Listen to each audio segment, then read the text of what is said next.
অবশেষে itel S23 Plus ফোনটি ইন্ডিয়াতে অফিশিয়াল লঞ্চ করে দিয়েছে এবং এই ফোনটির দাম রাখা হয়েছে 13,999 টাকা, অর্থাৎ প্রায় 14,000 টাকা। আর এই দামে দেওয়া হয়েছে 16 জিবি র্যাম, সাথে পাচ্ছেন 256 জিবি স্টোরেজ এবং থাকছে কার্ভ ডিসপ্লে, 50 মেগাপিক্সেলের প্রাইমারি লেন্স। এছাড়াও আরও অনেক দুর্দান্ত ফিচার থাকছে এই ফোনটিতে।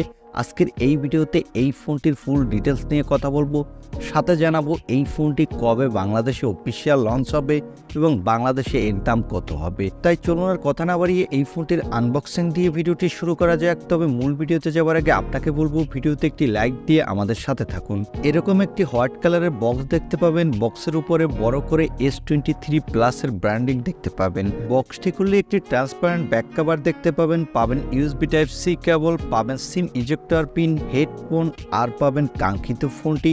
তবে বক্সের ভিতরে কোনো চার্জার থাকছে না। এবারে কথা বলবো এই ফোনটির ডিজাইন নিয়ে।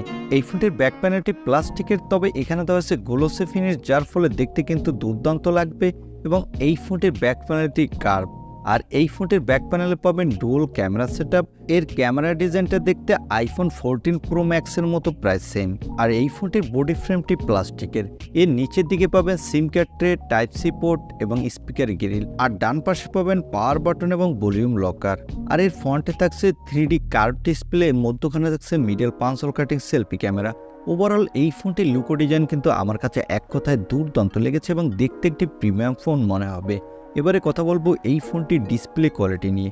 এই ফোনটির ডিসপ্লেটির সাইজ হলো 6.78 ইঞ্চি মাপের একটি full HD plus AMOLED display. আর এই ডিসপ্লেটির পিপিআই ডেনসিটি হলো 388। এই ডিসপ্লেটির পিক ব্রাইটনেস হলো 500 নিটস। তবে 500 নিটস পিক ব্রাইটনেস থাকলেও এই ফোনটির ডিসপ্লেতে কিন্তু ডে লাইট আপনি ভালো পারফরমেন্স পাবেন, এখানে তেমন একটা ব্রাইটনেসের ঘাটতি পাবেন না। এবং এই ডিসপ্লেটি কার্ভ হওয়ার কারণে দেখতেও দুর্দান্ত লাগবে। বিশেষ করে যারা মোবাইলে প্রচুর ভিডিও দেখতে ভালোবাসেন তারা দুর্দান্ত উপভোগ করতে পারবেন।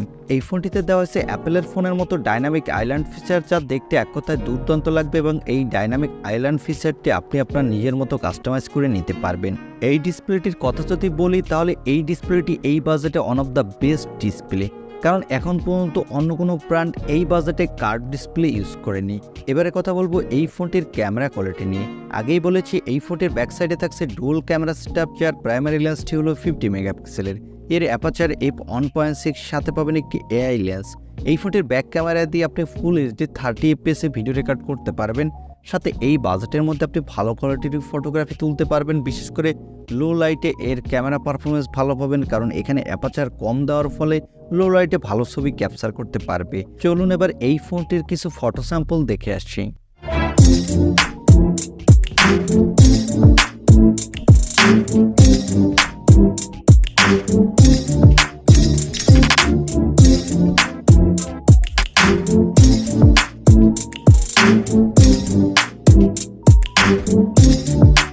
এখানে সেলফির জন্য পাবেন 32 মেগাপিক্সেলের সেলফি ক্যামেরা।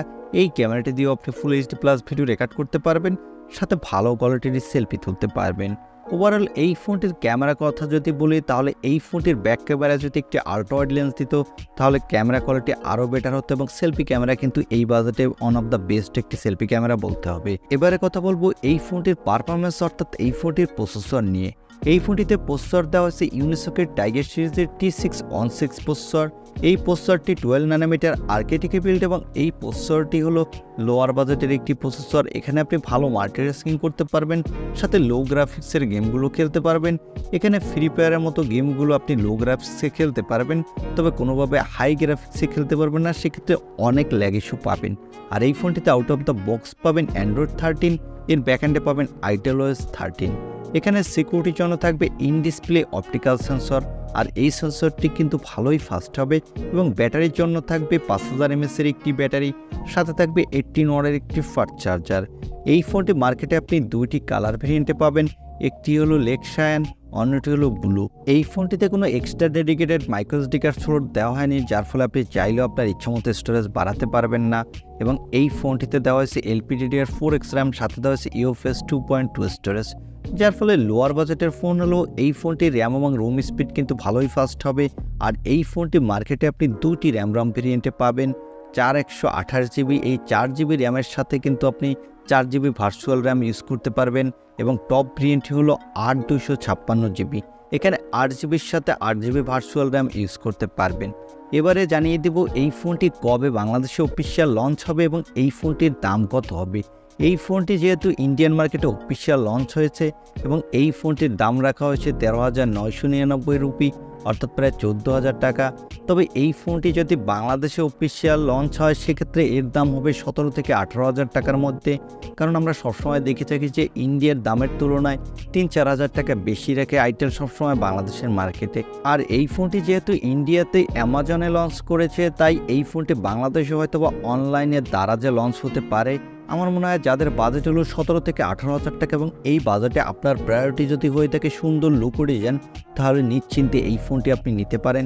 তবে আপনার প্রায়োরিটি হয়ে যেতে থাকে গেমিং, তাহলে আমি আপনাকে বলবো এই ফোনটি কোনোভাবেই নেবেন না। সেক্ষেত্রে আপনি সিম্ফনি হেলিও 80 ফোনটি নিতে পারেন। এই ফোনটির গেমিং পারফরমেন্স কিন্তু আপনি অনেক বেটার পাবেন। এখন কি এই ফোনটি আপনি 17 বা 18,000 টাকায় কিনবেন কিনা বা ফোনটি আপনার কাছে কেমন লেগেছে তা কমেন্টে জানাতে পারেন। আর ভিডিওতে একটি লাইক দিয়ে চ্যানেলটি সাবস্ক্রাইব করে আমাদের সাথে থাকুন। দেখা হবে নেক্সট ভিডিওতে। আজকের মতো আল্লাহ হাফেজ।